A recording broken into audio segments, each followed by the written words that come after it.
तेलंगाना सरकार का नोटिस, इंदौर में राहत इंदौरी की शायरी, ब्लैक में बिक रही टिकट्स और लोगों से मिल रहा जबरदस्त प्यार।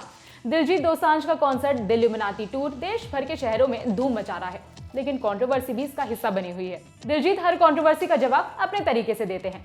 दिलजीत का अगला कॉन्सर्ट अब चंडीगढ़ में होना है 14 दिसंबर को, लेकिन कॉन्सर्ट से पहले ही उनके नाम पर एक और नोटिस आ गया।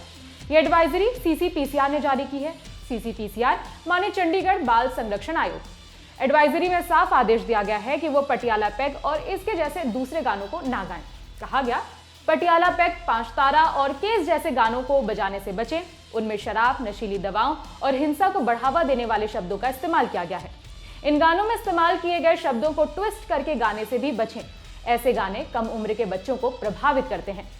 इसके अलावा एडवाइजरी में कहा गया कि लाइव शो के दौरान बच्चों को मंच पर नहीं बुलाएं, जहां साउंड प्रेशर लेवल 120 dB से ज्यादा है। ये बच्चों के लिए हानिकारक है। CCPCR की एडवाइजरी में कॉन्सर्ट के आयोजकों को हिदायत दी गई है कि वो इस बात का ध्यान रखें कि 25 साल से कम उम्र के लोगों को शराब ना परोसी जाए। इस एडवाइजरी के बाद दिलजीत के सोशल मीडिया अकाउंट पर एक रील शेयर की गई। रील में उनका स्वैग दिख रहा है। रील में विदेशी खबरों के छोटे छोटे क्लिप्स का इस्तेमाल किया गया है, जिसमें दिलजीत की तारीफ हो रही है। इस रील के साथ उन्होंने लिखा, मुझे फर्क नहीं पड़ता कि दुनिया क्या कहती है। लोग कह रहे हैं कि दिलजीत की ये पोस्ट एडवाइजरी नोटिस का जवाब है।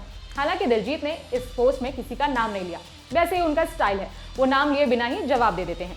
मध्य प्रदेश के इंदौर में भी कुछ ऐसा ही हुआ था। वहां कोई नोटिस नहीं मिला था, लेकिन बजरंग दल के सदस्यों ने उनके कॉन्सर्ट का काफी ज्यादा विरोध किया था।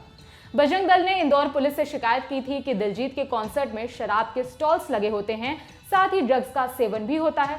हालांकि इस शिकायत के बाद भी 8 दिसंबर को इंदौर में दिलजीत का कॉन्सर्ट हुआ था। कॉन्सर्ट में उन्होंने राहत इंदौरी का एक शेर पढ़ा था। कौन सा शेर, खुद सुनिए।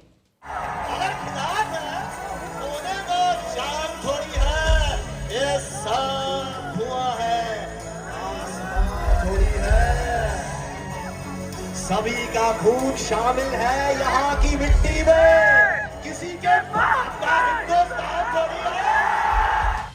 इस कॉन्सर्ट के बाद दिलजीत उज्जैन के महाकाल मंदिर भी गए थे। दिलजीत के हैदराबाद कॉन्सर्ट पर भी काफी ज्यादा विवाद हुआ था। इस कॉन्सर्ट से पहले दिलजीत को तेलंगाना सरकार की तरफ से एक तगड़ा नोटिस दिया गया था। नोटिस में कहा गया था कि दिलजीत ऐसे गानों पर परफॉर्म ना करें या ऐसे गानों को कॉन्सर्ट में ना गाएं जिसमें अल्कोहल, ड्रग्स या फिर वायलेंस को प्रमोट किया जाता हो। तेलंगाना सरकार के नोटिस के बाद दिलजीत ने हैदराबाद में कॉन्सर्ट के दौरान अपने गानों के बोलों को ट्विस्ट कर दिया था। इसके बाद गुजरात कॉन्सर्ट के दौरान उन्होंने इस मुद्दे पर बहुत कुछ कहा था। दिलजीत ने कहा था, शराब पर मेरे ज्यादा से ज्यादा 4 गाने होंगे, मैं आज भी वो गाने नहीं गाऊंगा। मेरे लिए गाने के बोल में फेरबदल करना बहुत आसान है, क्योंकि मैं खुद शराब नहीं पीता, लेकिन बॉलीवुड के जो एक्टर्स हैं वो शराब का प्रचार करते हैं। दिलजीत दोसांझ शराब का प्रचार नहीं करता। अब मेरे को छेड़ो मत, मैं जहां जाता हूं चुप करके अपना प्रोग्राम करता हूं और चला आता हूं। आप क्यों छेड़ रहे हो मुझे। बता दें कि दिलजीत के दिल इल्यूमिनाती टूर कॉन्सर्ट की टिकट्स के लिए भी काफी ज्यादा मारामारी है। लोग हजारों रुपए खर्च करके इसकी टिकट्स का जुगाड़ कर रहे हैं।